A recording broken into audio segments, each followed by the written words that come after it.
Well, here you are looking lovely. EastEnders without Angie, I mean, can it be, and why? Yes, it is going to be so. The reason why is a question I considered for quite a long time. I'd sort of broached the subject last year to the producer, Julia Smith, and we both decided to give ourselves time to discuss whether that should become a fact or not. Also, I wanted to give them time to write me out without dropping the bombshell out of the blue. So I went away and did the pantomime and came back, and we had lots of talks and lunch, and gradually she decided, along with me, that if I was going to take a break and do other things, that this was the best time to do that. And she very graciously allowed the door to stay open so that I could come back if I wanted to. How long have you got to go? I'll be filming it up until April 16th, but I'll still be on screen till about the end of June. So about another 7 or 8 weeks. It isn't because of any damage you've done slapping your thigh in this Pandobaricus vein or something? No, I don't know where they got the story from, but I didn't slap my thighs, and I didn't have any bruises. But how will Angie not meet her end, because the door is still open? But is there a storyline you can reveal? There is a storyline, which I can't reveal, but I'm very happy about it. Listen, I don't want to worry you, but Joan Collins said she was quite interested in doing something on that show. Well, she'd never take the drop in salary. But she'd have fun with Dirty Den. Oh, yeah. Yes. There are rumours that he's going as well, Leslie Grantham. I think probably Leslie has thought about that subject too, but I don't believe he's made a decision yet. If he has, I'm not at liberty to disclose it. Well, how far ahead is the real Anita Dobson looking then, and what are your plans? Well, my plans are not to make any plans, because I think it would be foolhardy of me to rush into something else just to prove that I'm working. Also, I do need time to have a holiday, spend some time with my family, look for a house, and generally get used to the idea that I'm not in EastEnders. You were a barmaid in the East End in real life, weren't you, for a while? Yes, I was. Were you good? I think I was exceedingly good, yes. I used to... Quite a chatty little bird, I suppose they'd say. Yes. Give the right change? That was the thing you had to watch, because in the East End, they're very hot on that. If you don't give the right change, it's, "Oi, darling, here a minute," you know. So I did check the change regularly, yes. What about the chance of Angie living on in America? I mean, what are the chances? Do you think it's going to catch on there? I think, judging from the response we've had so far, they seem to be watching the programme. And I think the longer they watch it, the longer they will get caught up in it, the more absorbed they'll become.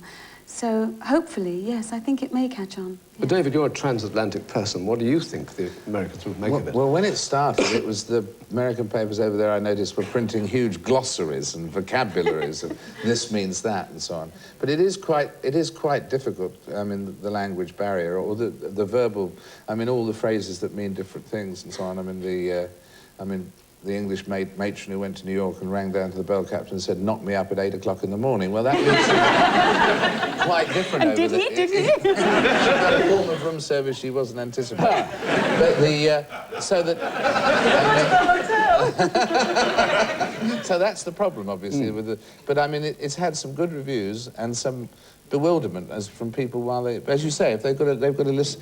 If it can keep going for another 6 months, then people will really have caught it. I think Scunthorpe's got a few problems as well, not only the Americans. So, Anita, you don't, of course, sound like Angie at all. I mean, are you good at accents? Part of your actress's armoury? I sort of made a decision at some point after I'd left drama school that I wanted choice in my life. And I wanted the choice to be able to talk like that if I wanted to, or to talk properly if I wanted to. And so now I can do both. Hopefully if I do other accents, I'll have more choices. But though that's my native accent, and I also can speak properly when I choose. Well, we'll start then.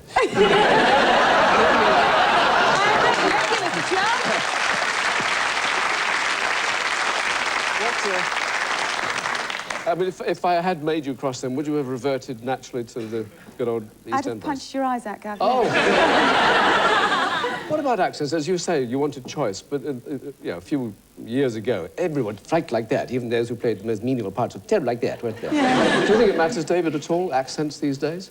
I don't know, I think there was a period when those accents really worked, that you just performed so superbly. Michael Aspel can do accents very well. Write it down quickly. And then there was a period when those accents were tough, wasn't there? I mean, Michael Caine, and now EastEnders, I suppose, and things like that. But Michael Caine era, when in the late 60s, after Michael had made it big with Alfie and things, you could hear Nigel Fotheringham-Smith desperately trying to talk like that again. Yes. So I'm not sure which is best to have today. Well, I think it's good to have the choice, perhaps, yes. And how do you handle public recognition? I think you can only deal with it as it happens. You can't plan to deal with it in a certain way. You just hopefully deal with it the best you can at the time. What sort of things do they shout?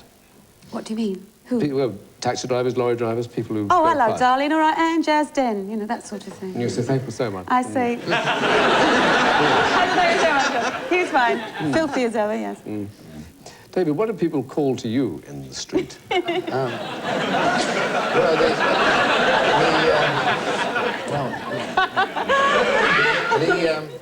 Well, apart from Frosty has got more play lately. I mean, when I was at school, it was Jack Frost. It was very... School children being very inventive. But I remember when... here comes Frost, it's getting cold around here. Very brilliantly. Anyway, but I remember about 6 weeks into that was the week that was, which was really the first national programme I did. I remember going into Harrods to buy something, and I took out the checkbook and started writing the cheque. And the guy behind the counter said, "Oh, Mr. Frost, we never miss your show." And I said, "Oh, really, that's very nice, carried on writing." He said, "Do you know, if my wife and I are out, we make sure we get back by 10:30 in the evening." I said, "That's very nice, carried on writing." He said, "And if we're at home, we always make sure we've eaten and washed up before the show." I said, "That's very nice." He handed over the cheque, and he said, "Do you have any means of identification?"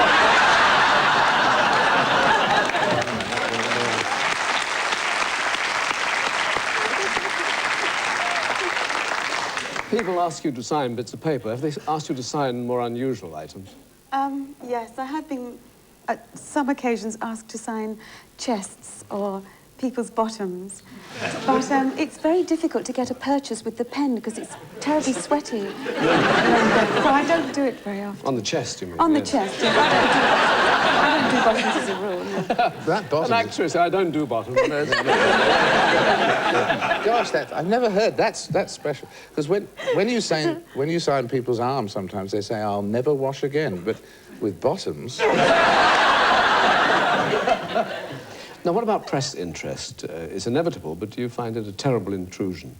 It can be at times, but I think you have to take it on board as part and parcel of being in the public eye.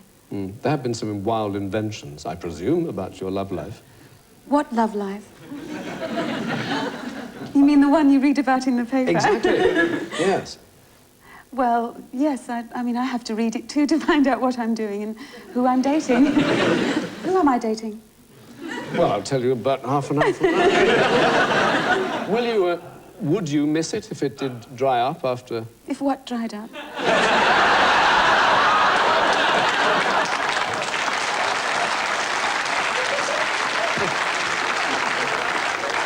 It is a problem, yes. But yes, if the press attention were to stop, would that upset you? I don't know. I'll have to wait and find out. Yes, of course. Listen, you two, I've got to check the fuse box now because we've got a rather powerful electric guitar to accommodate in the next half. So after the break, we'll be meeting Chuck Berry. For the moment, thank you, Anita Dobson and David Frost. Thank you.